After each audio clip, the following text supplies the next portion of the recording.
Como en los días de Noé. Segunda parte. La hora del juicio. Bienvenidos a la segunda parte de la serie Como en los días de Noé. Soy Jeff Reich, el presentador. Si no has visto la primera parte, debes saber que estudiamos la historia de Noé y examinamos las evidencias que han llegado a nosotros. Estas evidencias son un registro inequívoco del juicio universal que tuvo lugar en el pasado y, por lo tanto, también es una advertencia del juicio que está por venir. Noé recibió un mensaje de advertencia para que las personas se preparasen para el diluvio que estaba por llegar. En el tiempo del fin, en el capítulo 14 de Apocalipsis, en los versículos del 6 al 12, Dios envía otro mensaje con otra advertencia. Este es el mensaje de Noé a la última generación. Consiste en 3 mensajes dados por 3 ángeles, y es por eso que se les conoce como el mensaje de los 3 ángeles. El propósito del mensaje de los 3 ángeles es advertir al mundo sobre los problemas que vendrán en el tiempo del fin. Sabemos que el mensaje de los 3 ángeles es el último mensaje de Dios al mundo, porque tan pronto como el tercer ángel proclama su mensaje en el Apocalipsis 14, en la siguiente escena aparece Jesús sentado en una nube, con una hoz en la mano, y cuando la tierra esté madura, Él cosechará a los justos y a los malvados. La historia del arca es prácticamente paralela al mensaje de los 3 ángeles. Es un mensaje para el tiempo del fin y es un mensaje que prepara al mundo para la venida de Cristo. Ahora, ¿qué va a pasar con las personas que escuchen el mensaje de los 3 ángeles y sin embargo lo rechacen? Bueno, la cuestión es que pasará lo mismo que en los días de Noé.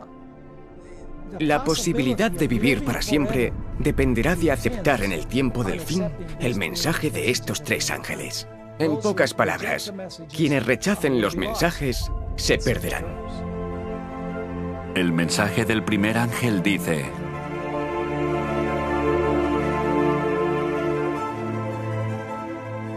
Vi volar por en medio del cielo a otro ángel, que tenía el Evangelio eterno para predicarlo a los moradores de la tierra, a toda nación, tribu, lengua y pueblo, diciendo a gran voz: Temed a Dios y dadle gloria, porque la hora de su juicio ha llegado, y adorad a aquel que hizo el cielo y la tierra, el mar y las fuentes de las aguas. La hora de su juicio ha llegado. Este es el mensaje del ángel. La hora de su juicio ha llegado.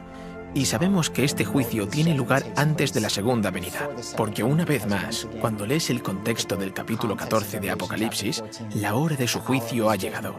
Está en el versículo 7, y al final de este capítulo se encuentra la cosecha y la venida del Hijo del Hombre. Así que la hora de su juicio es antes de que Jesús regrese. El juicio es lo que determina quiénes estarán listos para cuando Jesús regrese y quiénes no. Jesús se refirió al período de tiempo anterior al diluvio como los días de Noé, porque Noé predicaba un mensaje de advertencia sobre el juicio venidero. Aquellos días fueron un momento de juicio, porque era la última oportunidad para que la gente aceptara o rechazara el mensaje de advertencia antes del juicio al mundo mediante un diluvio. El mensaje de advertencia se da para preparar al mundo para el juicio. Y al final de los tiempos, el primer mensaje de los 3 ángeles proclama que la hora de su juicio ha llegado. Así como el mensaje de Noé fue la última advertencia antes del juicio al mundo mediante un diluvio, al final de los tiempos, el mensaje de los 3 ángeles dará un último mensaje de advertencia antes del juicio al mundo mediante el fuego. De hecho, vayamos en este momento al tiempo del fin. Estoy caminando a lo largo de una larga línea de tiempo que abarca la longitud de todo un campo de fútbol. La Biblia nos da la genealogía detallada desde los descendientes de Noé hasta la época de Cristo. Es por eso que sabemos que la inundación ocurrió hace 4.315 años, alrededor del año 2298 a.C. Noé comenzó a dar su mensaje de advertencia al mundo 120 años antes, alrededor del año 2418 a.C. Esto significa que en nuestra línea del tiempo, el juicio ocupa exactamente 3 metros. Aquí es donde Cristo fue crucificado.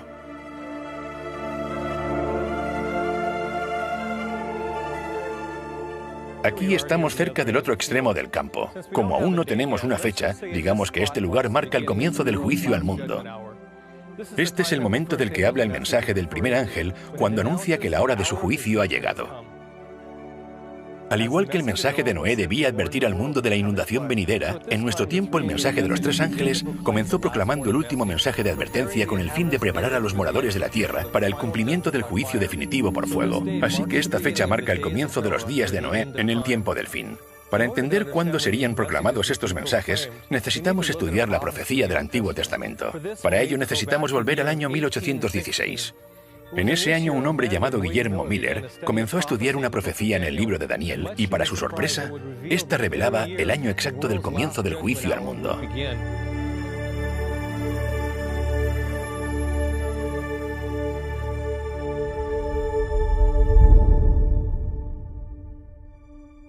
Qué agradable es, más allá de toda posible expresión, para un padre amoroso imaginar el futuro y ver a un hijo o a una hija sentados a la diestra del juez, ser parte de las naciones de los salvos. Guillermo Miller, exbautista y escéptico de la Biblia, fue el primero en entender cuándo empezaría el último mensaje de la hora del juicio. En una ocasión, le pidieron que leyera un sermón a la congregación y las palabras que leyó a la gente conmovieron su propia alma. De pronto, el carácter de un salvador impactó profundamente en mi mente. Me pareció que bien podía existir un ser tan bueno y compasivo que expiara nuestras transgresiones y así nos librará de sufrir la pena del pecado. Un destello del carácter amoroso de Dios impresionó por primera vez la mente de Miller. El impacto que recibió ese día lo movió a comenzar a estudiar la Biblia durante el resto de su vida. Quería saber con certeza si realmente existía un ser divino como ese. Guillermo Miller decidió que iba a estudiar las Escrituras, comenzando con Génesis 1, versículo 1, y avanzaría tan rápido como entendiera cada versículo que estaba estudiando.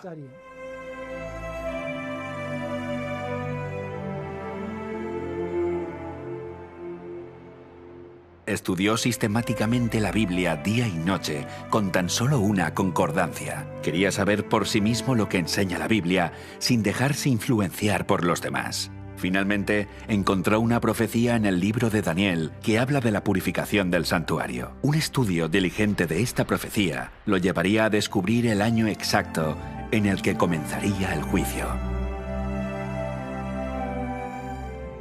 Entonces me dediqué a la oración y a la lectura de la palabra. Decidí dejar a un lado todos mis prejuicios, comparar en profundidad pasaje con pasaje y proseguir su estudio de forma regular y metódica.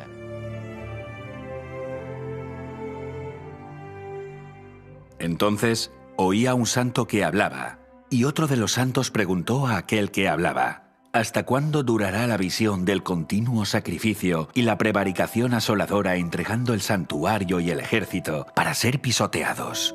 Hasta 2300 tardes y mañanas, luego el santuario será purificado.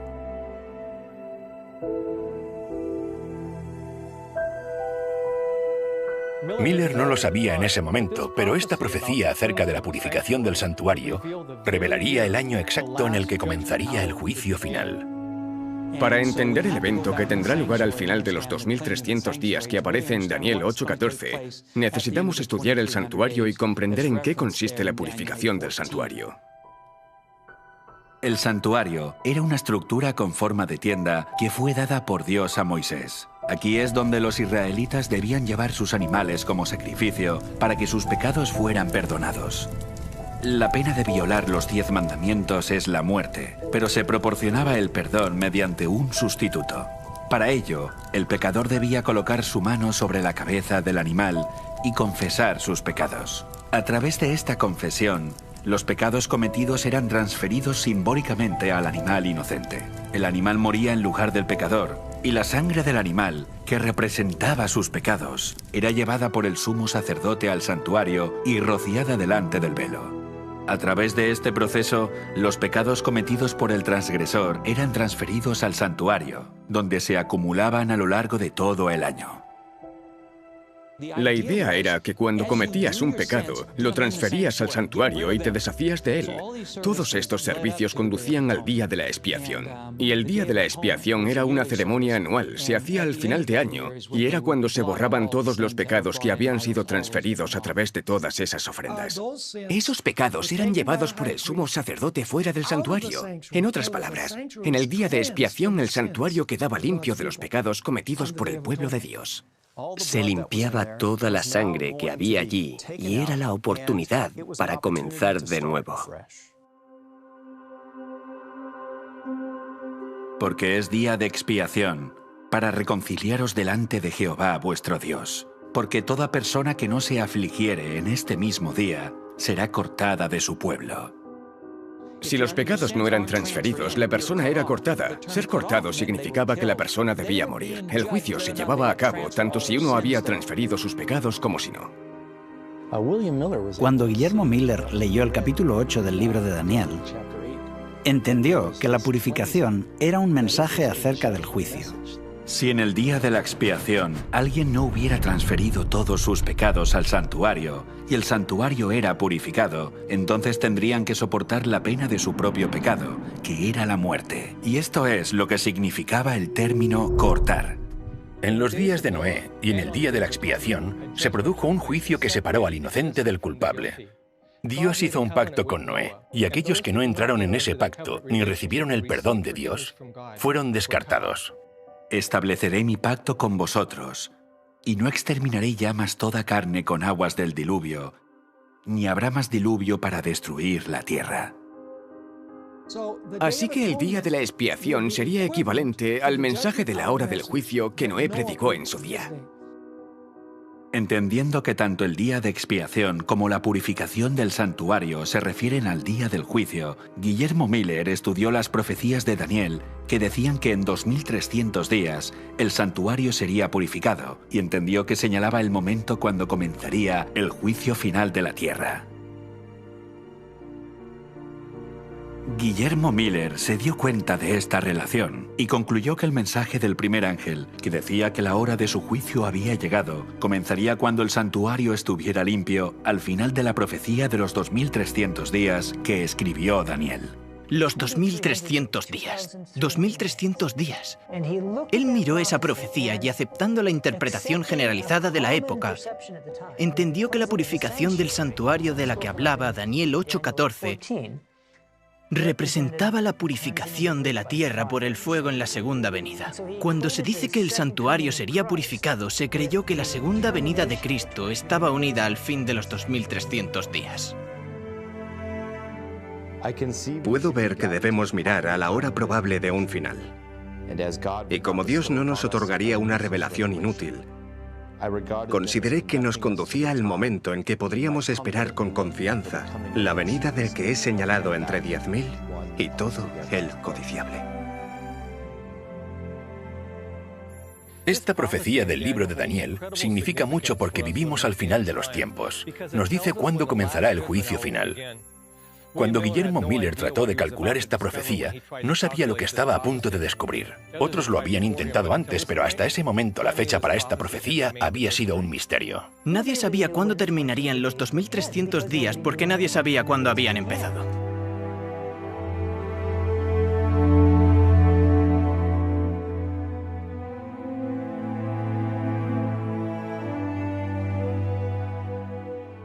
Día por año te lo he dado. Día por año. Siguiendo su regla de hacer que las escrituras se interpreten a sí mismas, Miller vio en Ezequiel 4:6 y en Números 14:34 que en la profecía bíblica cada día representaba en realidad un año literal.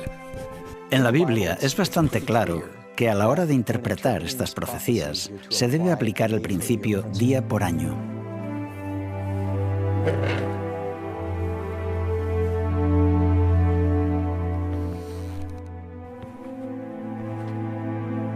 Entendiendo que la profecía de los 2300 días corresponde a un período de 2300 años literales, sabía que, independientemente de cuándo comenzara, se extendería mucho más allá de la época de Cristo y el santuario judío, que fue destruido en el 70 después de Cristo. Por este motivo, quedó impresionado con la importancia de esta profecía y anhelaba conocer su significado. Sabía cuánto duraría la profecía, pero no sabía su comienzo.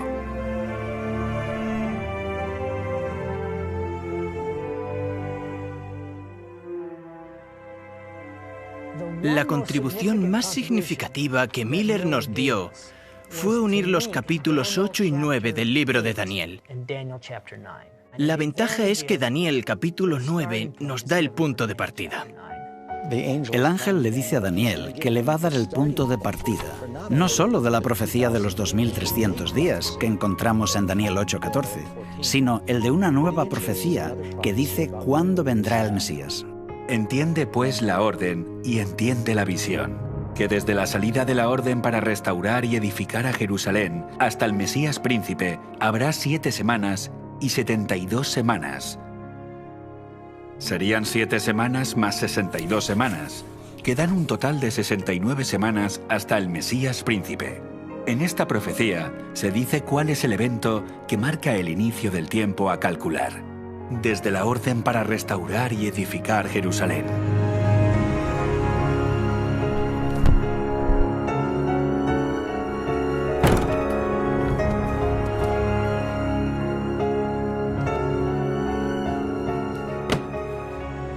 Con fervor y entusiasmo renovados por entender esta profecía, Miller buscó la fecha de la orden para restaurar Jerusalén. Dedicó noches y días enteros al estudio de lo que entonces parecía ser de tanta importancia. El estudio dio sus frutos y encontró la orden para restaurar Jerusalén en el 7º capítulo de Esdras. Por mí es dada la orden que todo aquel en mi reino, del pueblo de Israel y de sus sacerdotes y levitas, que quiera ir contigo a Jerusalén, vaya. Fue dado por el rey Artajerjes I, y Esdras registra que fue en el 7º año del rey Artajerjes. Dios es tan bueno que cuando da una profecía importante en la Biblia, en la misma profecía nos da siempre alguna evidencia para que no haya dudas acerca de la fecha. De la misma forma, en el libro de Esdras nos dice en el mismo libro que el decreto es el punto de partida. Guillermo encontró que el reinado del rey Artajerjes I comenzó en el año 464 a.C. El 7º año de su reinado fue en el 457 a.C. Con esta fecha como punto de referencia, pudo calcular la profecía hasta el Mesías príncipe. El período de 69 semanas, 7 días por semana, da un total de 483 días, lo que corresponde a 483 años literales, sin contar el año cero, que no computa. Miller finalmente descubrió que la profecía se extendía 483 años en el futuro, desde el 457 a.C. hasta el Mesías príncipe, que era el año 27 después de Cristo. En otoño de ese año, Jesús fue ungido en el momento de su bautismo, cumpliendo la profecía que decía que ese año el Santo de los Santos sería ungido, y comenzó así su ministerio. El apóstol Pedro testifica que Dios ungió a Jesús de Nazaret con el Espíritu Santo y con poder. Una de las fechas más fácilmente corroboradas gracias al capítulo 3 del Evangelio de Lucas es la fecha del bautismo de Cristo. Él es quien da más información sobre los que están gobernando. Y los historiadores saben que solo puede ser un año. Lucas dice que era el año 15º del reinado de Tiberio César y dice quién era el sumo sacerdote, el gobernador y otros funcionarios. Solo hay un año donde todos ellos coinciden y es el 27 después de Cristo. Con su bautismo comienza la última semana profética del último período de 7 años literales, marcado por el ungimiento del Mesías. Era la semana número 70. La profecía predijo que confirmaría el pacto con muchos durante una semana, y a mitad de la semana cesarían los sacrificios y las ofrendas. En la cruz, ese sistema de sacrificios y ofrendas que duró 14 siglos señaló al Cordero de Dios, cesó y el Mesías fue muerto.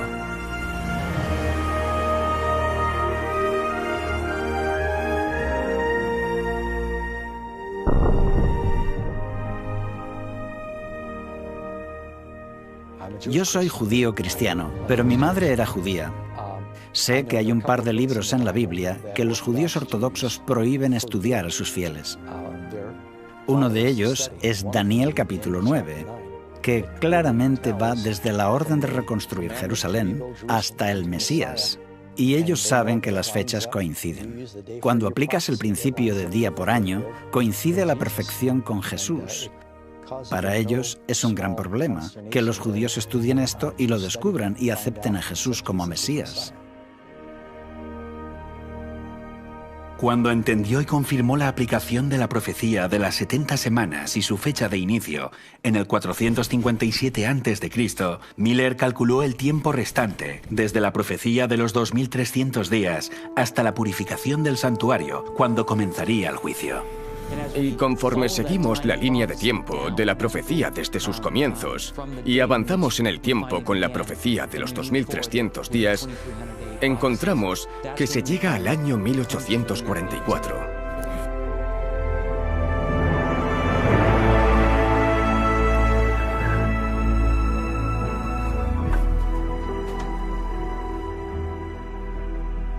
Guillermo encontró que los 2300 días de Daniel 8:14 terminarían en el año 1844, durante su vida.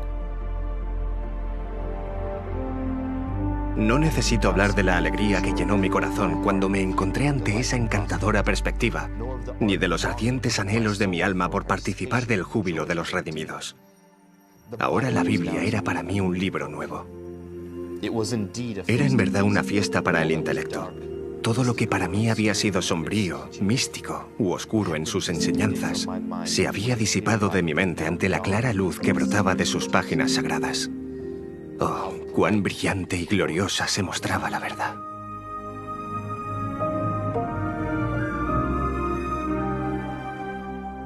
A pesar de sus conclusiones, Miller dudó en presentarlas por temor a equivocarse y confundir a otros.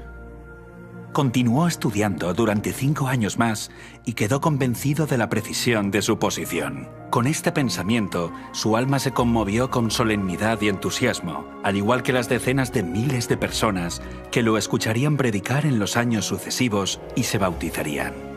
Conocemos la historia de Guillermo Miller, pero él no fue el único, y América del Norte no fue el único lugar.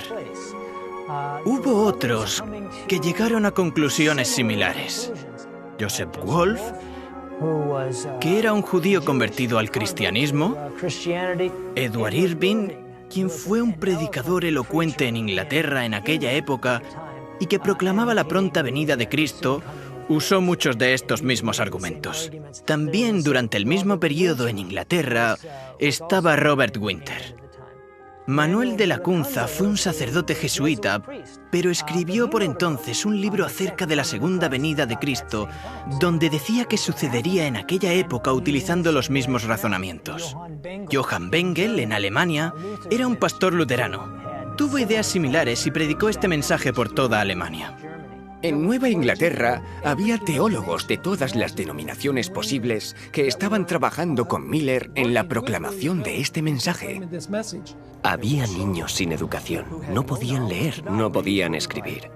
Pero no solo estaban hablando en nombre de Cristo y de la verdad bíblica o la verdad presente, sino que también cantaban himnos que ni siquiera conocían. En Suecia, donde las leyes prohibían la enseñanza de cualquier idea contraria a la Iglesia oficial, Dios habló de forma milagrosa a través de niños pequeños de 5 años. En el verano de 1843, una joven que nunca había aprendido a leer ni a cantar, se levantó para cantar perfectamente un himno luterano. Después, con gran poder proclamó: «La hora de su juicio ha llegado». Así que hubo un despertar, no solo en el este de los Estados Unidos, sino también en muchos otros lugares del mundo, que demostró a Miller que estaba yendo por el buen camino, porque esta profecía se estaba cumpliendo. Se anunciaba que el juicio de Dios había llegado.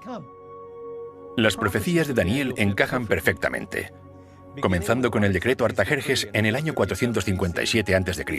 Estas profecías apuntaban al bautismo de Jesús en el 27 después de Cristo y su muerte en la cruz a mitad de la semana 70.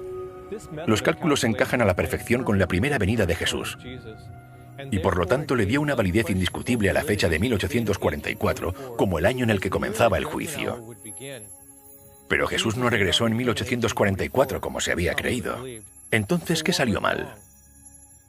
Los estudiosos de la Biblia analizaron con más detalle y cuidado la profecía, considerando que las cosas no habían salido según lo esperado. Por primera vez vieron con claridad que esta profecía hablaba del santuario. Estaban esperando la purificación de la tierra, pero resultó que habían estado equivocados en sus conclusiones.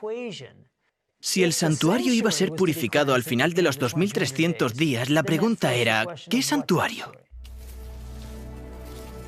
Existe el peligro de malinterpretar la profecía bíblica porque si la profecía no se cumple de la forma que la gente espera, se enfrentan a una gran decepción.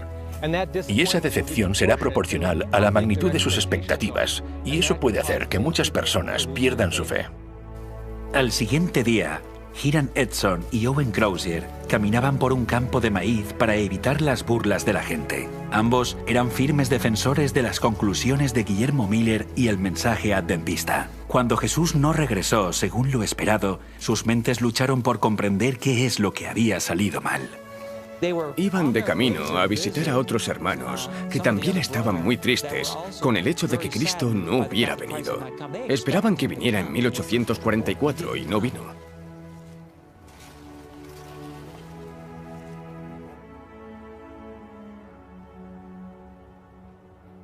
Oye, Hiram, ¿vienes? Al día siguiente de que Cristo no viniera, Hiram Edson fue inspirado y llegó a entender la clave que desvelaría el misterio de su decepción y les mostraría una nueva revelación sobre el santuario. Está en Hebreos. ¡Está en Hebreos! ¡Está en Hebreos!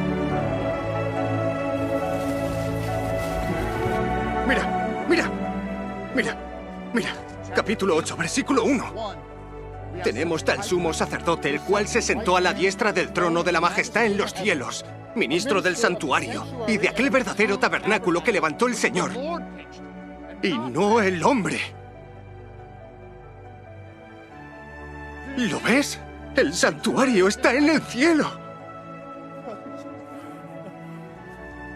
Se emocionaron y dijeron, no nos equivocamos en la fecha, nos equivocamos en el evento.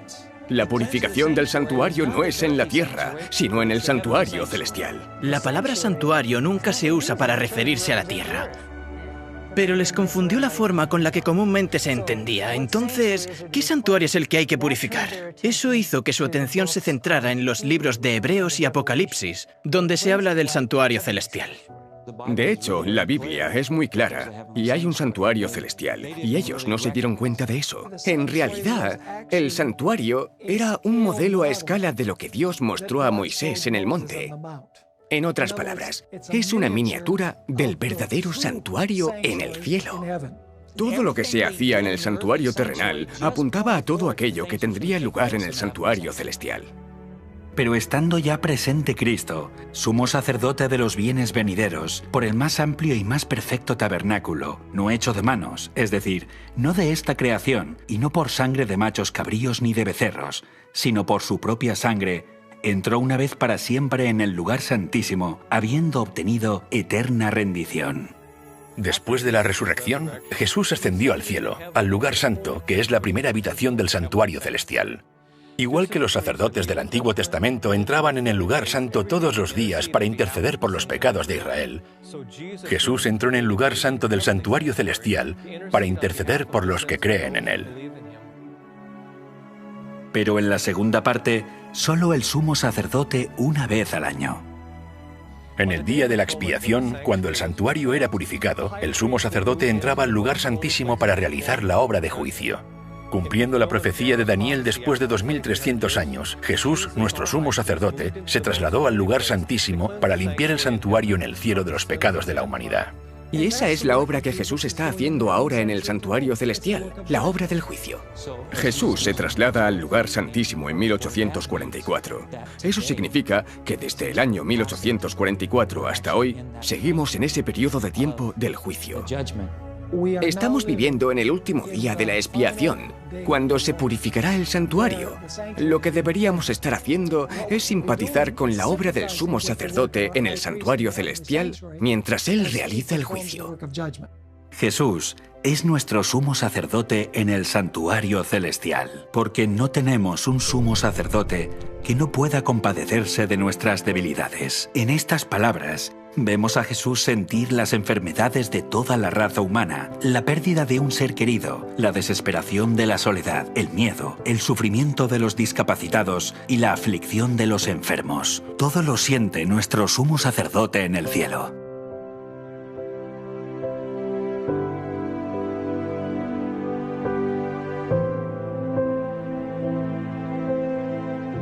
Cristo siente las aflicciones de toda persona que sufre. Cuando la fiebre consume la corriente vital, Él siente la agonía. Jesús simpatiza con el sufrimiento de la humanidad y durante el tiempo del juicio debemos simpatizar con Él en su esfuerzo por limpiar el pecado y aliviar el sufrimiento de la familia humana. Porque al hacerlo, aliviamos el sufrimiento de Jesús que dijo: «De cierto os digo, que en cuanto a lo que hicisteis a uno de estos mis hermanos más pequeños, a mí me lo hicisteis».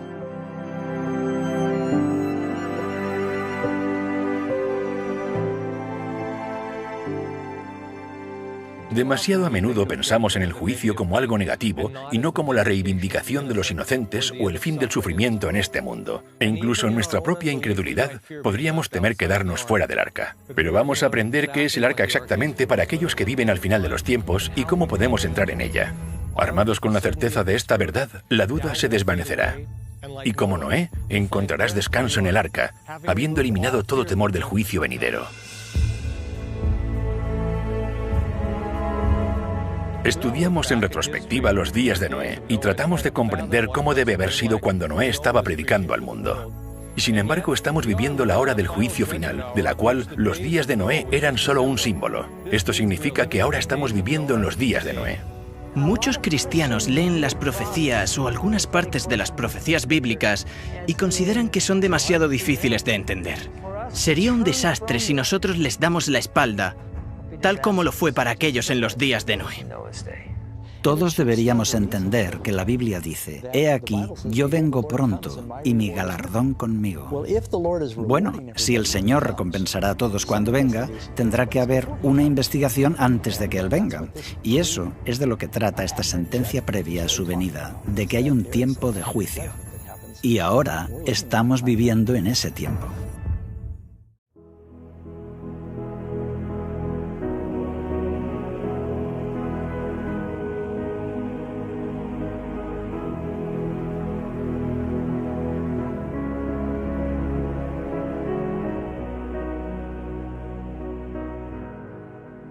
Noé dio un mensaje específico para que la gente se preparara para el diluvio, y el ángel que anuncia que ha llegado la hora de su juicio también tiene un mensaje específico para nuestro tiempo. Ambos mensajes están pensados para preparar a la humanidad para el juicio, y nos llama a entrar en el refugio del arca. Vamos a entender qué es para nosotros hoy este refugio del arca, examinando detalladamente el mensaje de Noé. En el libro de Segunda de Pedro, se nos dice que fue pregonero de justicia. A través de diferentes medios y diferentes métodos, él predicaba la justicia. En el capítulo 1 de Romanos, Pablo dice que en el Evangelio la justicia de Dios se revela. ¿Pero a qué se refiere al decir que la justicia de Dios se revela? En el versículo anterior nos dice qué es el Evangelio de Cristo. La Biblia nos dice que Noé fue un predicador de justicia y que el Evangelio revela la justicia de Dios, lo que significa que Noé estaba predicando con el Evangelio. También significa que al final de los tiempos, cuando el primer ángel proclama el Evangelio eterno, este ángel repite el mensaje que Noé le dio al mundo antes del diluvio. Puesto que ahora estamos viviendo en la hora del juicio, el Evangelio debe ser proclamado nuevamente al mundo para que todos tomen una decisión. Es tiempo de que el juicio comience por la casa de Dios. Y si primero comienza por nosotros, ¿cuál será el fin de aquellos que no obedecen al Evangelio de Dios? Pedro nos dice que el juicio vendrá sobre los creyentes y los no creyentes por igual, y que nuestra aceptación o rechazo del Evangelio determinará nuestro destino cuando el juicio finalmente se ejecute. El apóstol Pablo responde a su propia pregunta acerca de lo que sucederá a quienes rechacen el Evangelio. Cuando se manifieste el Señor Jesús desde el cielo con los ángeles de su poder en llama de fuego para dar retribución a los que no conocieron a Dios ni obedecen al Evangelio de nuestro Señor Jesucristo.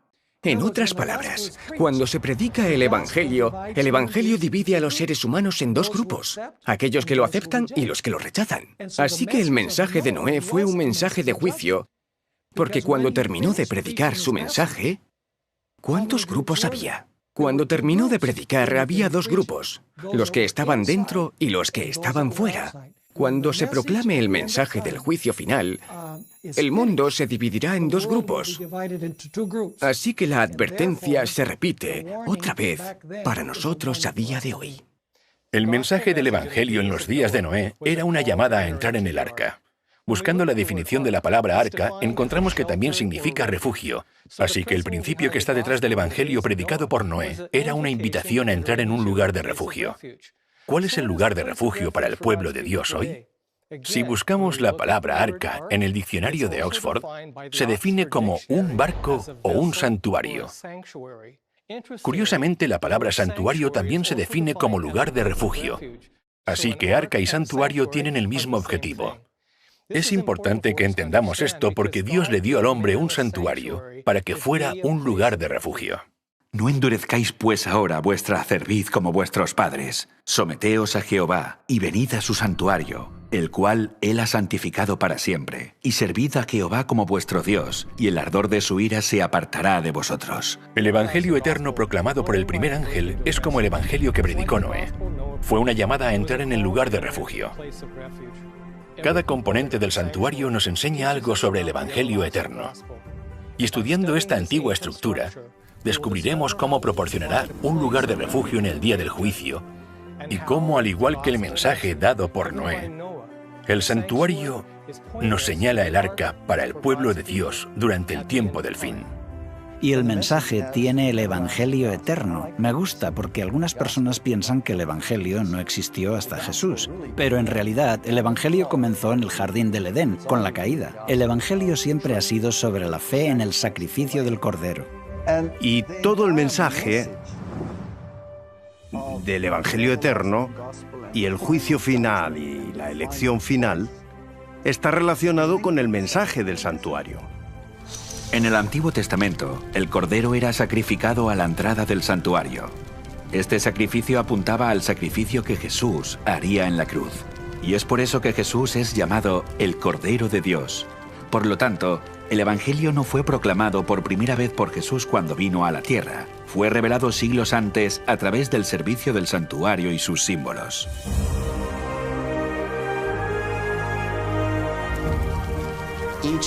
Cada elemento del santuario simboliza un aspecto del plan de salvación. Hay muchas verdades bíblicas reflejadas en estos símbolos tridimensionales. En realidad, todo el santuario es una alegoría del plan de la salvación. Es difícil comprender todo lo que significa el Evangelio sin entender su fundamento. Tenía el propósito de enseñar a Israel y enseñarnos también a nosotros, cuando estudiamos cómo Jesús salva paso a paso a los seres humanos de la maldición del pecado.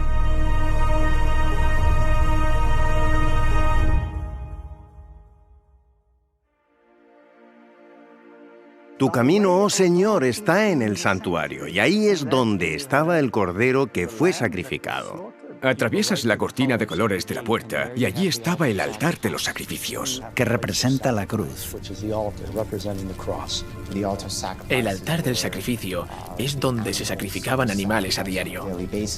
El pueblo de Israel debía entender que esto señalaba al Mesías venidero, quien moriría por los pecados del mundo.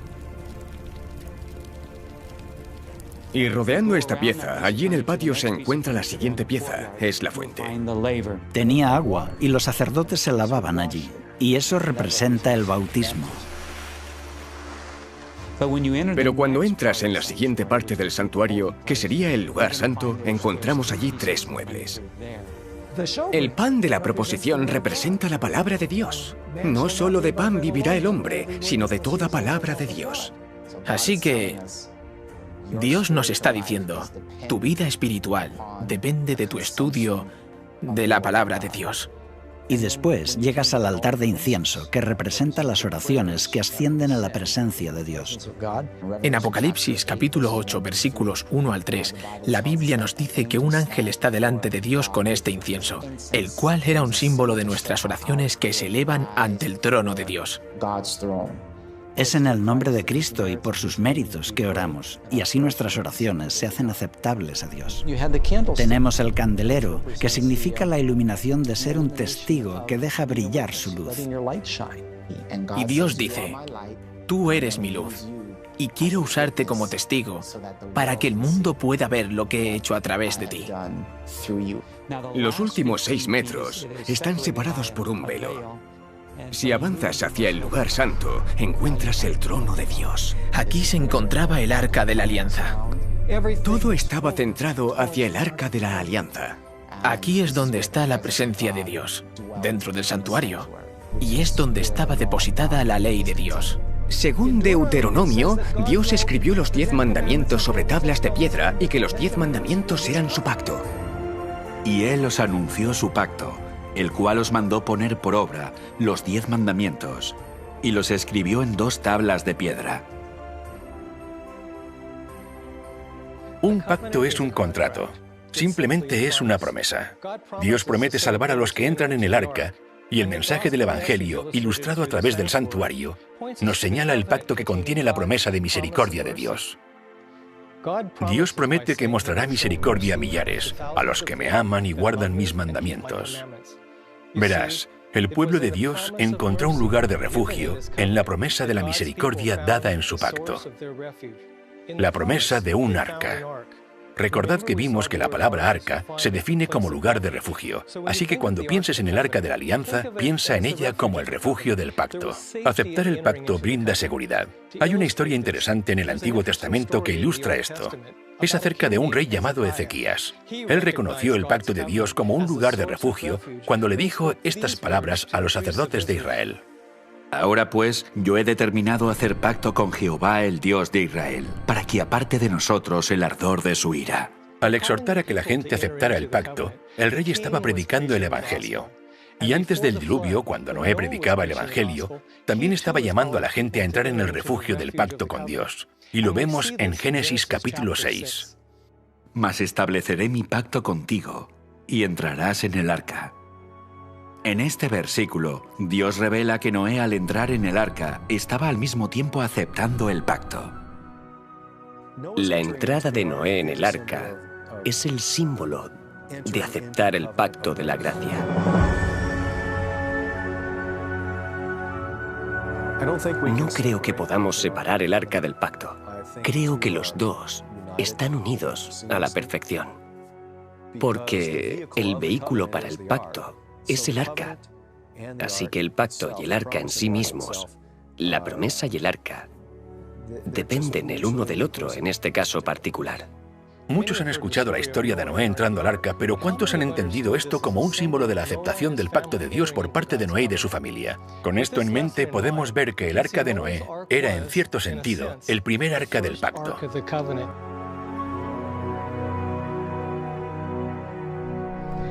Por lo tanto, cuando vemos el mensaje del primer ángel del final de los tiempos proclamando el Evangelio eterno a los que moran en la tierra, podemos ver que es el mismo mensaje del que Noé se había hecho eco, que nos llama a entrar al arca o al refugio del pacto antes de la ejecución de la sentencia definitiva.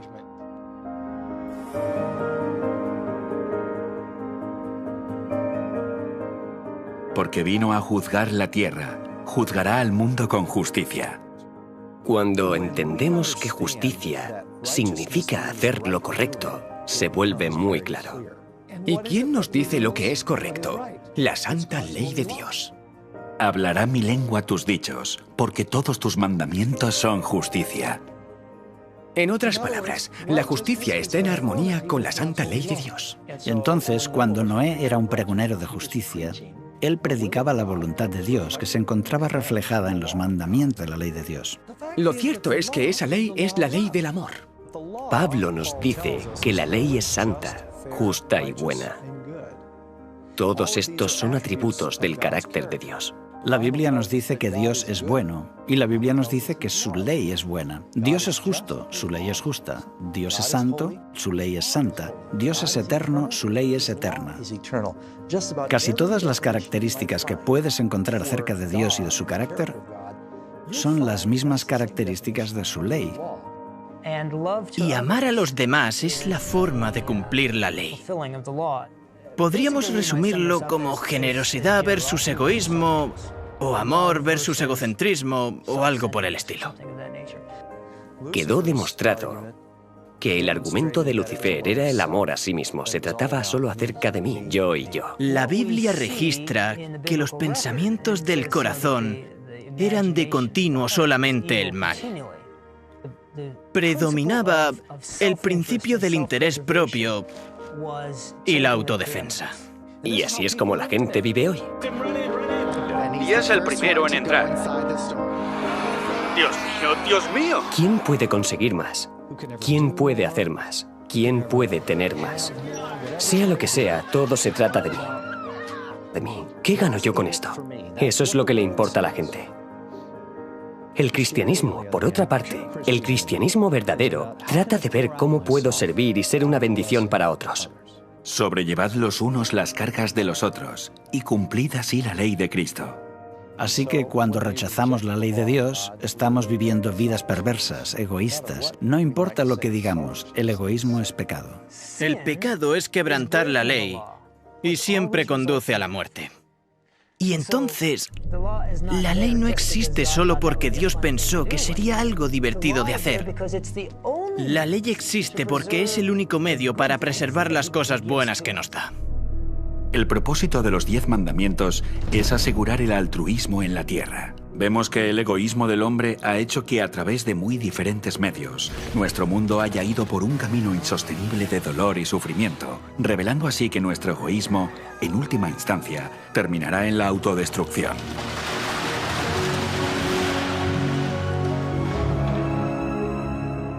En un universo sin pecado, tiene que haber justicia y armonía. Y cuando llegas a comprender esto, eres capaz de enamorarte de ese mundo. Porque imagina cómo sería un planeta donde las personas se cuiden unas a otras más de lo que se cuidan a sí mismas. El egoísmo, que es la base de toda miseria humana, sería algo del pasado. La obediencia a la ley de Dios estaba pensada para protegernos de todo esto. Al contemplar la perfección del altruismo de los 10 mandamientos, vemos nuestra verdadera condición. Y si entendemos el pecado, entenderemos nuestra necesidad de la misericordia de Dios. Y este es el propósito del mensaje del Evangelio: señalarnos que la ley de Dios no está para castigarnos, sino mostrarnos nuestra necesidad de entrar en el refugio de su misericordia. Dios eligió a Noé porque entendía que el ser humano dependía de Dios y la necesidad de incorporar la justicia de Dios en la vida humana. Por eso difundió el mensaje y advirtió a la humanidad que debía tomar una decisión.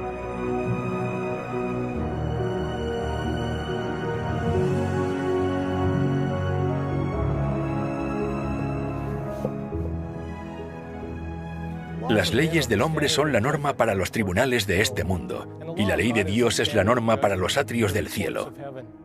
La ley de Dios es una transcripción de su carácter abnegado. Ninguno de nosotros alcanzamos la norma del amor desinteresado, porque el egoísmo nos ha vencido a todos. En su pacto, Dios hace dos promesas primarias para restaurar el carácter del hombre, del egoísmo del pecado. Porque este es mi pacto con ellos cuando quite sus pecados. El propósito del juicio en los días de Noé y en nuestros días es limpiar la tierra del pecado sin destruirnos a nosotros, eliminando el registro de los pecados del hombre y restaurar en nosotros su carácter de amor desinteresado. Dios es capaz de destruir el pecado de la tierra y de dejar con vida a todos aquellos que han sido restaurados según su promesa. Y de esta manera, la promesa de la misericordia y la promesa de restauración es para todos aquellos que acepten el arca de refugio. Y el santuario ilustra cómo Dios cumplirá estas dos promesas en nosotros.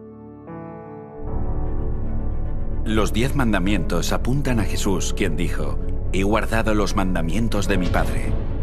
Al ofrecer su vida perfecta como sustituto de los pecados del hombre, Jesús comenzó su viaje al dejar la presencia de Dios y su trono en el cielo para venir a la tierra a ofrecer su vida perfecta como sustituto de los pecados del hombre. El candelabro también nos dirige a Jesús, que dijo: «Soy la luz del mundo. El que me sigue no andará en tinieblas, sino que tendrá la luz de la vida». También el altar del incienso señala a Jesús, quien se convirtió en nuestro intercesor en la oración. Él dijo: «Yo soy el camino, la verdad y la vida. Nadie viene al Padre sino por mí». Jesús se convirtió en el pan de vida y dijo: «Yo soy el pan que descendió del cielo». Jesús se convirtió en el agua viva y en el Cordero de Dios que quita los pecados del mundo.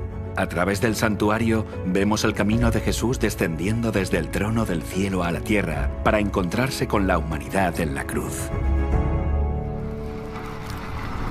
Ahora entro por la puerta del santuario y llego a la cruz. Y por la fe entrego mi vida a Cristo. Cuando somos perdonados, somos liberados del castigo que merecemos por quebrantar la ley de Dios. El proceso por el cual Jesús dejó el trono del cielo, vino a la tierra y murió en nuestro lugar para recibir piedad, se llama justificación. Justificación significa cuando me arrepiento, confieso mi pecado y confío en la vida y en la muerte de Jesucristo, que vivió y murió en mi lugar.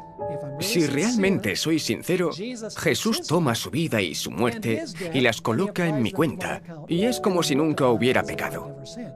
El hecho de que Noé sacrificó un cordero después del diluvio no fue solo un signo de adoración, sino la señal de que pedía la redención de sus pecados y los pecados de su familia.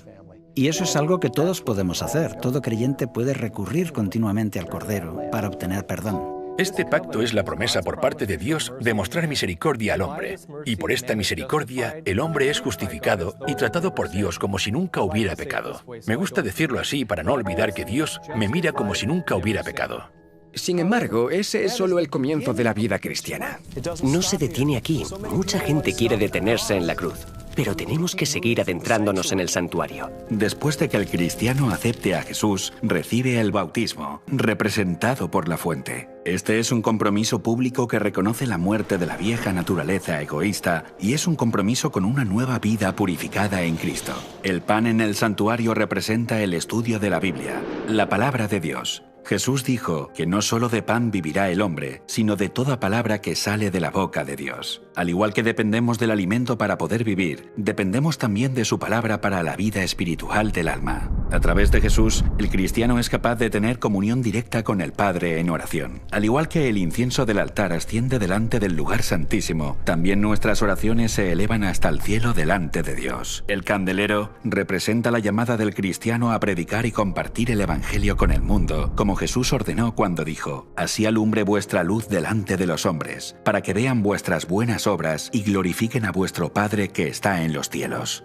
Finalmente, la Biblia llama al cristiano a entrar en el lugar santísimo a través de la sangre de Jesús, que es entrar en oración en la presencia de Dios ante el arca de la alianza, que simboliza la promesa de que Dios nos libraría del pecado y pondría nuestras vidas en armonía con sus mandamientos de amor abnegado. A esta promesa de restauración se le llama santificación.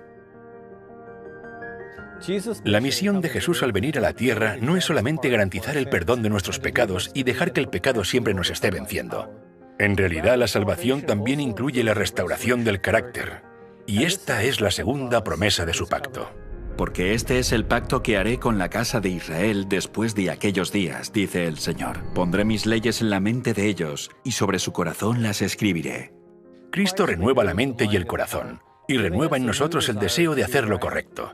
Pero no podemos hacer esto con nuestras propias fuerzas. Cuando el pecador se encuentra con el Cordero de Dios ante el altar del sacrificio, el esfuerzo humano se ve unido al poder divino. Jesús nos da el deseo, Jesús nos da el poder, y con nuestra cooperación voluntaria, comienza el trabajo de restaurar nuestro carácter.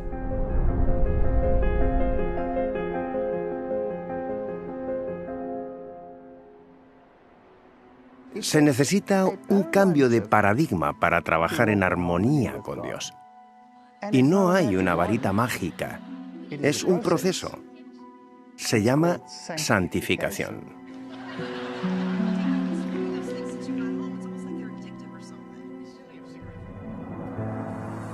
La santificación es el proceso por el cual Dios nos libra de nuestra iniquidad.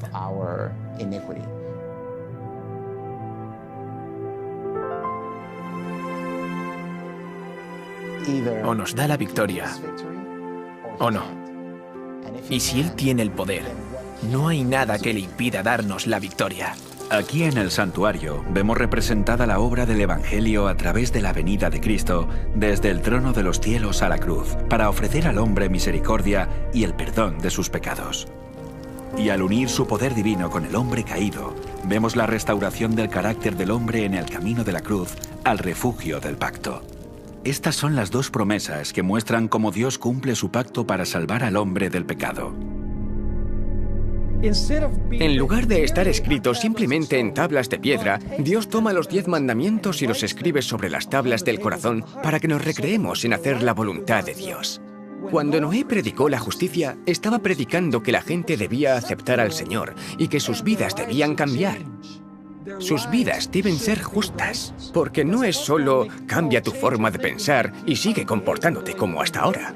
Cuando la Biblia dice que Noé era un predicador de justicia, era porque llamaba a que la vida de las personas fueran justas. Y este es un ejemplo de lo que Dios quiere de su pueblo en el tiempo del fin. Ahora estamos al final, viviendo la hora del juicio final, más de 4.300 años después. El mensaje del primer ángel, al igual que el mensaje de Noé, está proclamando el Evangelio eterno, llamando a todos los que escuchen que entren en el refugio del pacto. Mediante este pacto recibimos la promesa de misericordia por medio de Jesucristo y la promesa de la santificación a través de su poder, lo que significa que Dios nos concederá la capacidad para que nuestras vidas estén en armonía con sus mandamientos. En los días de Noé no bastaba con proclamar las promesas para que la gente se salvara.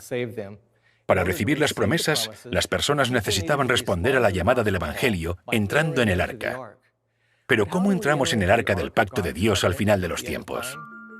El camino hacia el pacto se revela en las 3 órdenes dadas en la última parte del mensaje del primer ángel. Temed a Dios y dadle gloria, porque la hora de su juicio ha llegado, y adorad a aquel que hizo el cielo y la tierra, el mar y las fuentes de las aguas. El primer mensaje de los mensajes de los 3 ángeles es temer a Dios. No es el temor de tener miedo, sino un temor reverente. En el Antiguo Testamento está frecuentemente vinculado a respetar los mandamientos de Dios. El fin de todo el discurso oído es este: teme a Dios y guarda sus mandamientos, porque esto es el todo del hombre. En esta declaración, Salomón habla de temer a Dios o reverenciar a Dios respetando sus mandamientos. Además, explica por qué esto es importante y dice que Dios traerá toda obra a juicio. De la misma forma, la razón por la que el primer ángel ordena temer a Dios y por lo tanto restaurar sus mandamientos es porque la hora de su juicio ha llegado. Así que dice, temed a Dios y dadle gloria. ¿Cómo glorificar a Dios? Dios dice, mas alábese en esto el que se hubiere de alabar, en entenderme y conocerme. La Biblia dice que así es como sabemos que amamos a Dios, cuando lo amamos y guardamos sus mandamientos porque no son una carga difícil.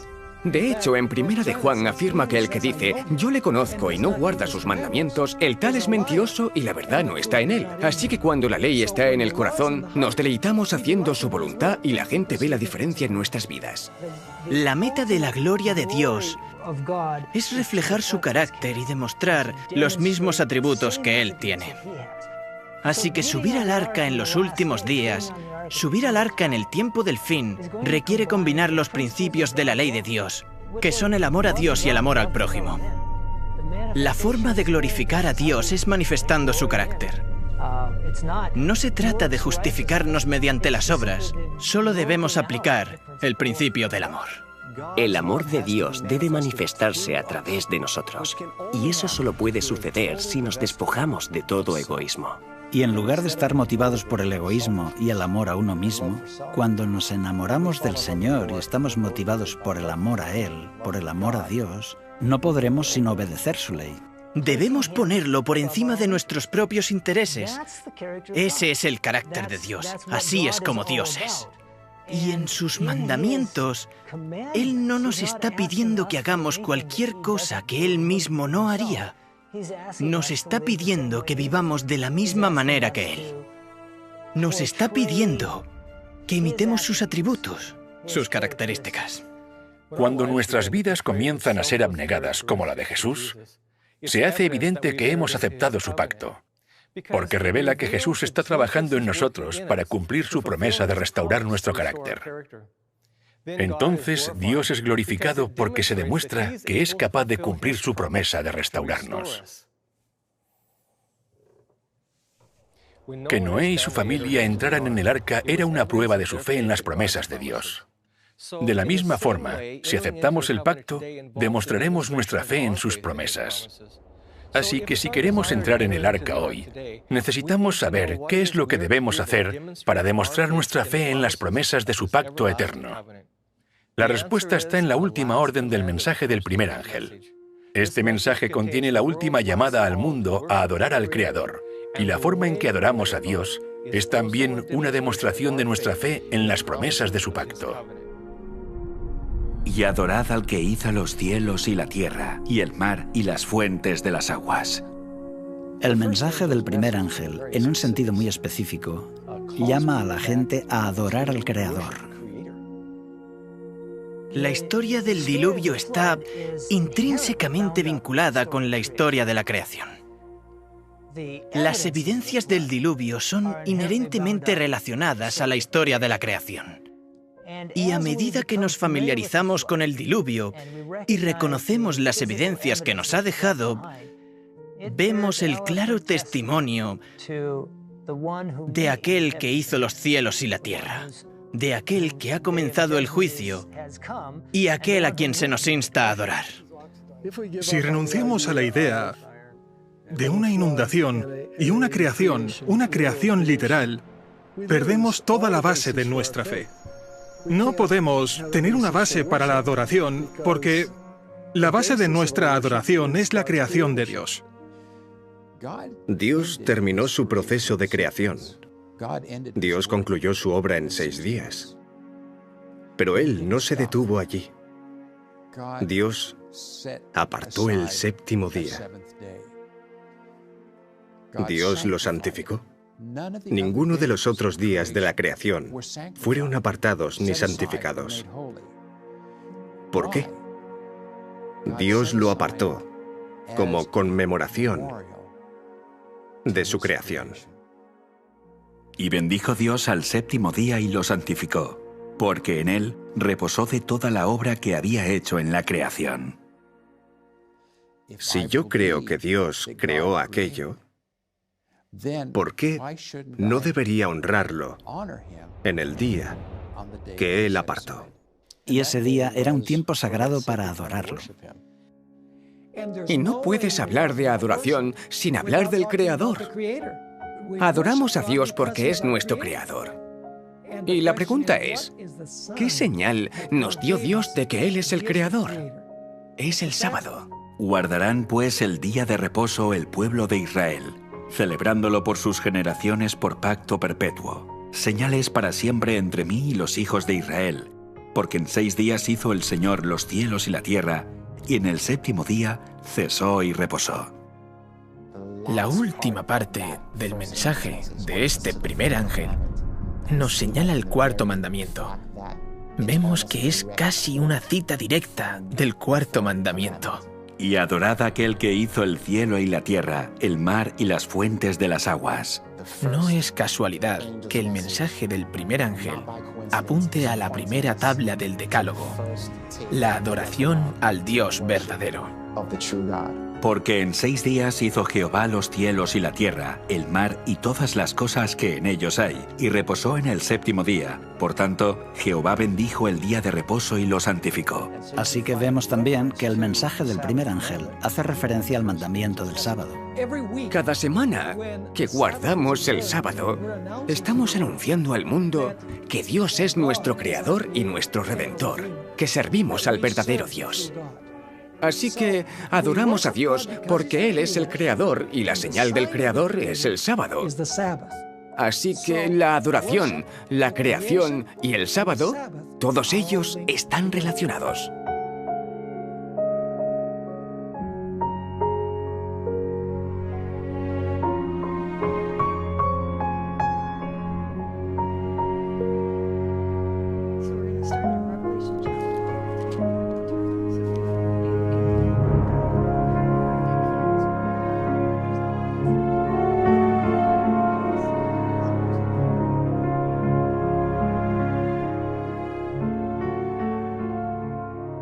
Si Dios es el creador, entonces Dios tiene derecho a esperar nuestra adoración. Él tiene el derecho de decirnos lo que está bien y lo que está mal, y la gente no quiere que Dios le diga que sus pecados son inapropiados o incorrectos, o que serán juzgados. Así que hay un continuo esfuerzo por parte del diablo y del mundo para eliminar a Dios del mapa. Me parece fascinante que todas estas cuestiones convergen precisamente en el punto donde termina la profecía de los 2300 días. Y esa fecha es el año 1844. ¿Qué tiene de significativo el año 1844? Estaban sucediendo una serie de cosas muy importantes en el mundo. Están chocando dos cosmovisiones diferentes al mismo tiempo. Mientras Dios da un mensaje para que su pueblo regrese a Él, el gran adversario hace todo lo posible para alejarlos.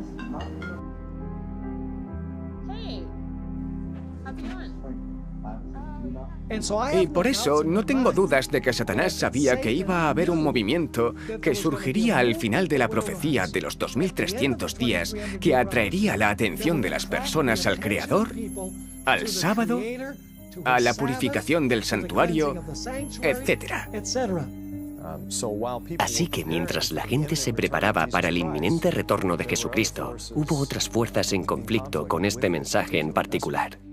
Y por eso creo que la era de la Ilustración fue el intento de Satanás para frenar eso e intentar evitar que ocurriera lo que decía la profecía. Indicaba que sucedería a principios del siglo XIX. El mensaje del primer ángel es un llamado enérgico a adorar al que hizo los cielos y la tierra, a reconocer que la hora del juicio de Dios se aproxima. La ciencia se alejaba de estas cosas. Se produjo un llamado mucho más formal y completo a abandonar el cristianismo con la introducción del concepto de evolución. El darwinismo se desarrolla en 1844 porque es cuando Darwin escribe su primer libro, El origen de las especies, y lo envía a diferentes colegas para debatir sobre él. No querían abordar ni aceptar el tema de la creación. Muchas personas desean con todas sus fuerzas evitar la hora del juicio. El darwinismo elimina el miedo a un juicio porque habla de un proceso que hace que surja una idea contraria a la creencia que la humanidad llegará a su fin con un gran juicio final. El ecumenismo se desarrolla en 1844. Las formas de comunicarse. El código Morse, la primera información que viaja a través de las líneas y las ondas aéreas del mundo, ocurre también en 1844. El comunismo surge en 1844. El espiritismo nace en 1844. El espiritismo también es parte de esto. Dice, mira, Tomaremos la parte evolutiva, pero también tenemos otras cosas. Podemos hablar con los espíritus y ellos nos guiarán. Así que tenemos todas estas ideas contrapuestas. Tenemos estas dos versiones al mismo tiempo, ambas desarrollándose en torno al 1844. Un mensaje apunta al creador. El otro mensaje, por otro lado, señala al adversario. Una idea, digamos, basada en el catastrofismo. La creación. La otra, basada en el uniformismo. Y todas estas cosas estaban convergiendo. Era el nacimiento de una nueva era.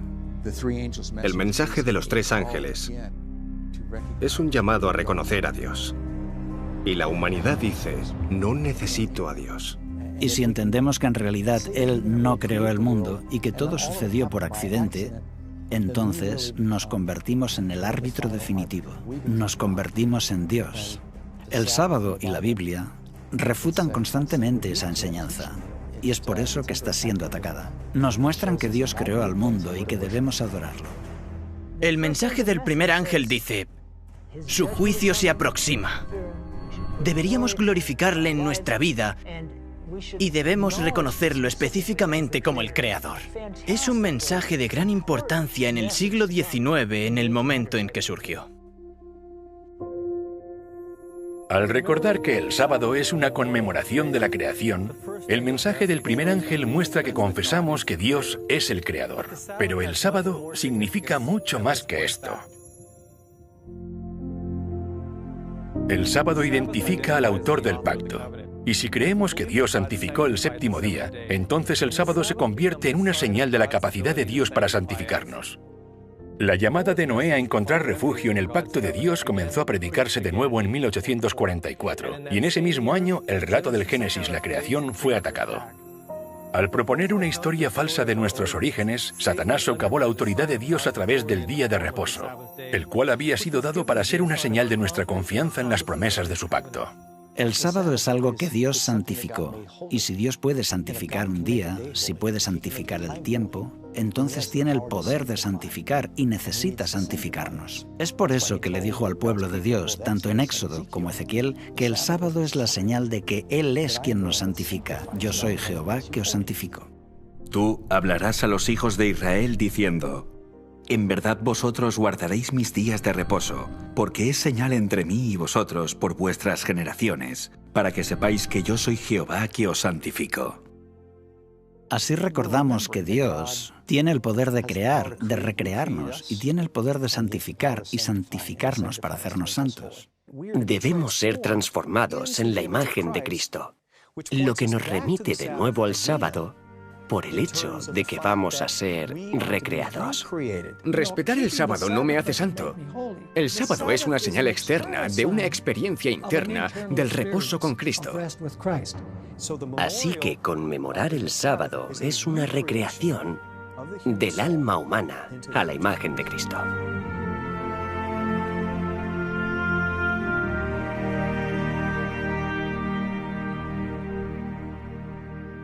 Vemos el verdadero significado del sábado en la misma razón que Dios dio para su contemplación. Él dijo que nos dio el sábado para que sepáis que yo soy Jehová que os santifico.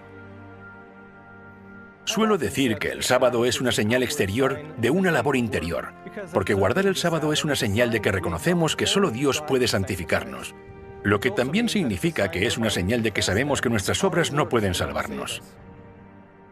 A lo largo del Antiguo Testamento, los israelitas no entendieron esto plenamente. Y cuando Dios les dio su pacto en el monte Sinaí, todas las personas respondieron al mismo tiempo y dijeron, todo lo que Jehová ha dicho haremos. Poco después de hacer esta promesa, la rompieron. El problema con el antiguo pacto era que estaba basado en la promesa del hombre, como si pudiera santificarse a sí mismo por sus propios medios. Es por eso que leemos que Dios los reprende. Y así dijo, he aquí vienen días, dice el Señor, en que estableceré un nuevo pacto. Este nuevo pacto menciona la ley de Dios, que son los 10 mandamientos, pero ahora está basada en la promesa de Dios. Ahora dice, pondré mis leyes en la mente de ellos y sobre su corazón las escribiré. El hombre no puede hacer nada para salvarse a sí mismo. Y es por eso que Jesús ofrece un mejor pacto que estableció sobre mejores promesas porque fue establecido en base a su promesa personal. Desde la perspectiva espiritual, estamos diciendo, Señor, no puedo salvarme. Conmemorando el día sábado, aquí en este planeta, semana a semana, demostramos que confiamos en Dios, en que Él hará todo lo que ha prometido. Es una forma de entrar en el reposo de Cristo y de creer que su justicia es suficiente. El sábado es una señal entre el pueblo de Dios y el mismo Dios. Aquellos que conmemoran el sábado, los que cesan de sus labores, en otras palabras, aquellos que dejan de intentar salvarse por sí mismos y miran el pacto de gracia. Este es el sentido del sábado.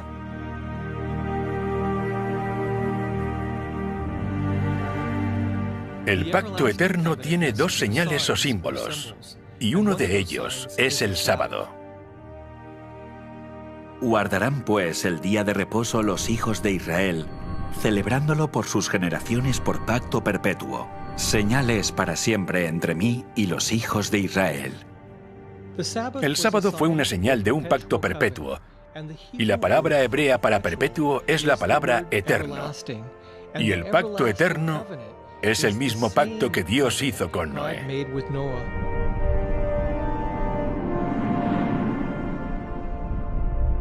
Estará el arco en las nubes, y lo veré, y me acordaré del pacto perpetuo entre Dios y todo ser viviente con toda carne que hay sobre la tierra. Dijo pues Dios a Noé: Esta es la señal del pacto que he establecido entre mí y toda carne que esté sobre la tierra.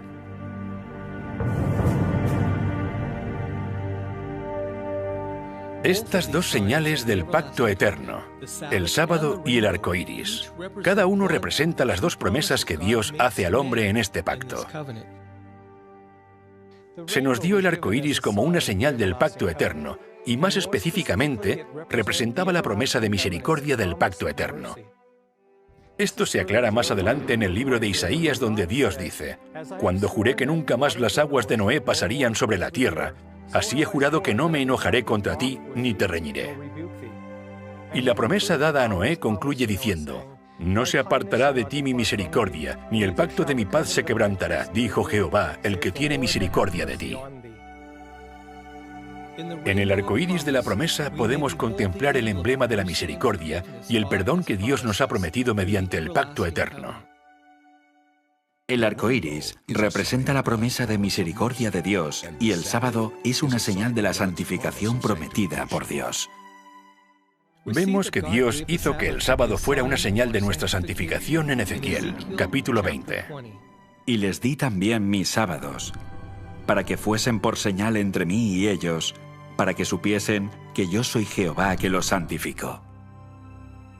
Vemos que Noé recibió tanto la promesa de misericordia como la de la santificación. Esperando con fe a la promesa de la misericordia que llegaría a través del Mesías, Noé halló gracia ante los ojos de Jehová. En el siguiente versículo leemos que Noé era varón justo, era perfecto en sus generaciones. Con Dios caminó Noé. Conforme Noé caminaba con Dios, se parecía más a Dios y fue santificado según la promesa del pacto eterno. Os haga aptos en toda obra buena, para que hagáis su voluntad. Fue perdonado y santificado. La vida de Noé fue santificada y devuelta a la obediencia a Dios, lo cual se aclara al final del capítulo, donde leemos: Así lo hizo Noé conforme a todo lo que Dios le mandó. Y como resultado de esto, en el siguiente versículo leemos: Dijo luego Jehová a Noé: Entra tú y toda tu casa en el arca, porque a ti he visto justo delante de mí en esta generación. Tanto la promesa de misericordia como la de santificación son una garantía para nosotros, al igual que para Noé a través de la sangre de Jesús.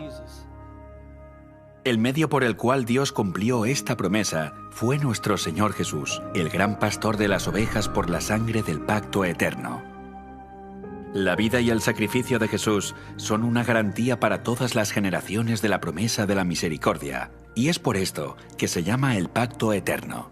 Así que, la próxima vez que veas un arco iris, recuerda que es la señal que Dios le dio a Noé como señal de su misericordia. También es un signo de su promesa de mostrarte misericordia, y esta promesa fue pagada en su totalidad por la sangre de Jesús.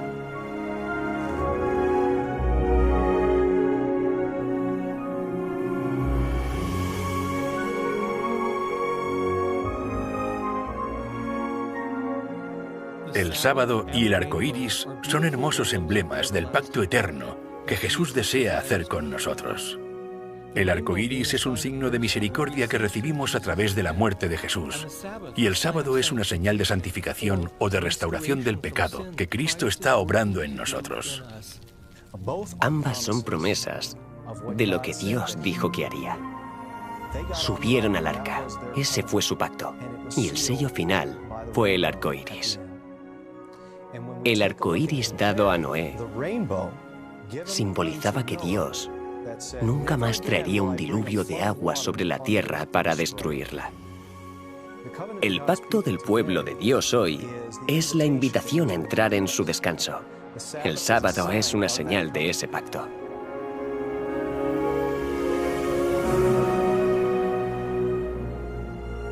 Desde el principio hasta el tiempo del fin, el pacto eterno ha sido el medio por el cual Dios salva al hombre. Y Dios hizo del sábado una señal de este pacto. Por eso cuando lees el Antiguo Testamento, otras naciones que no eran israelitas podían entrar en el refugio del pacto eterno a través de la conmemoración del sábado. El sábado no es para los judíos exclusivamente. En Isaías 56 dice: «Mi casa será llamada casa de oración para todos los pueblos, incluso para los gentiles». Refiriéndose a los gentiles, Isaías escribe: «Y a los hijos de los extranjeros que sigan a Jehová para servirle, y que amen el nombre de Jehová para ser sus siervos, a todos los que guarden el sábado para no profanarlo, y abracen mi pacto, yo los llevaré a mi santo monte, y los recrearé en mi casa de oración». Según este versículo, los gentiles podrían formar parte del pacto si guardaban el sábado. Incluso en el periodo del Antiguo Testamento, el sábado no era exclusivamente para los judíos, era una señal del pacto para judíos, gentiles, eunucos, todo aquel que quisiera entrar en una relación de pacto con el Señor. De la misma forma que se hizo con Israel, tenemos que entender que Israel, en el Nuevo Pacto o en el Nuevo Testamento, simboliza a todos los que vienen a Cristo. Y así es ahora, que todos los que lo deseen puedan entrar en el arca del pacto eterno a través de la observancia del sábado, una señal de nuestra fe y descanso en las promesas de Dios. En los días de Noé, todos los que entraron en el arca fueron salvados. La puerta estaba abierta. Cualquiera podía entrar, pero solo unos pocos confiaban en las promesas de Dios. Noé entró en el arca y encontró descanso en las promesas del pacto eterno. Y esta es una lección para nosotros hoy en día, ya que nos encontramos en el umbral de la eternidad, preparándonos para el juicio final de la tierra.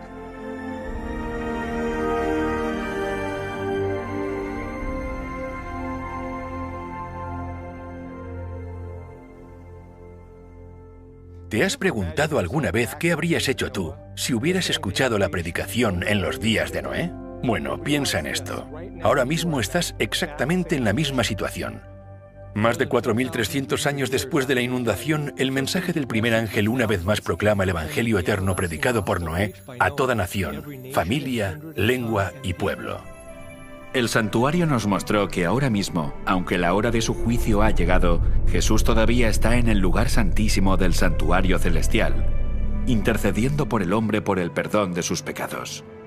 Esta es nuestra última oportunidad para confesar nuestros pecados sobre el Cordero de Dios, para recibir su misericordia. Esta es también nuestra última oportunidad para caminar con Jesús a través de su santuario y entrar en el refugio del pacto eterno. El nombre Noé significa literalmente descanso. Y cuando Noé levantó su mano apuntando al arca, señalaba el único lugar donde la gente podía encontrar descanso durante el juicio. Y ese lugar de descanso estaba en las promesas del pacto eterno, confirmado por la sangre de Jesús. Así que hoy el mensaje del primer ángel señala igualmente nuestra atención al sábado, ordenándonos que adoremos al que hizo los cielos, la tierra y el mar. Porque recordando el día de reposo y santificándolo, es como nosotros también podemos entrar en el arca del pacto eterno para encontrar descanso en las promesas de Dios.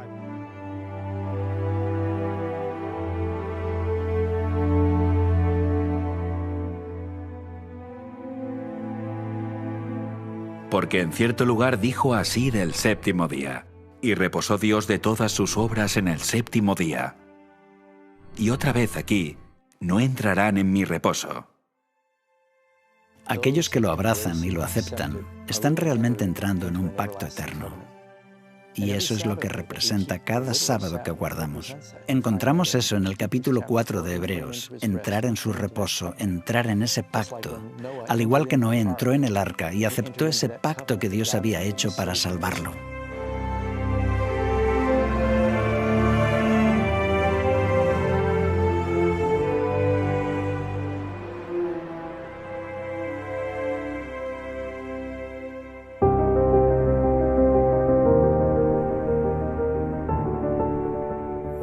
Mientras Noé estaba invitando a la gente a entrar en el refugio del arca y recibir así el pacto eterno de Dios, había muchas excusas para pensar que no necesitaban hacerlo. Estoy seguro que algunos dijeron que Dios no iba a juzgar a la gente. Dios es un Dios de amor, Él no destruirá el mundo. O cosas como, todas las cosas siguen igual que al principio, así que no hay razón para creer que Dios destruirá el mundo con un diluvio. Cualquiera que sea la razón que le impidió a la gente entrar en el arca, puede repetirse hoy. Muchas ideas diferentes evitarán que la gran mayoría de la gente entren en el arca del pacto eterno. Sin embargo, muchas personas todavía están buscando a Dios con todos sus corazones. Pero para estas personas, Satanás ha preparado otro engaño, un pacto falso. En la Biblia, Dios nos advierte que el mundo entero abrazará este pacto falso. E incluso ahora, los verdaderos creyentes del gran cuerpo de Cristo han depositado su fe en esas promesas vacías. Para aquellos que realmente desean saber la verdad, Dios no permitirá que Satanás los engañe acerca de este asunto. Así que en su amor, Jesús envía otro ángel con otro mensaje, esta vez dirigido a su pueblo. Y este es el mensaje del segundo ángel. Mensaje de advertencia.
Para mí, la revelación más significativa del santuario fue cuando entendí que el ministerio de Cristo cambió en 1844. Cuando entendí esta verdad, que la idea del juicio hablaba de un Dios que quiso salvarme, que quiso prepararme para la traslación, me quedé perplejo, como nunca lo había hecho antes. Dios me está advirtiendo, mostrándome qué es lo que significa tener un carácter idóneo. Y lo podré hacer si me uno a Él.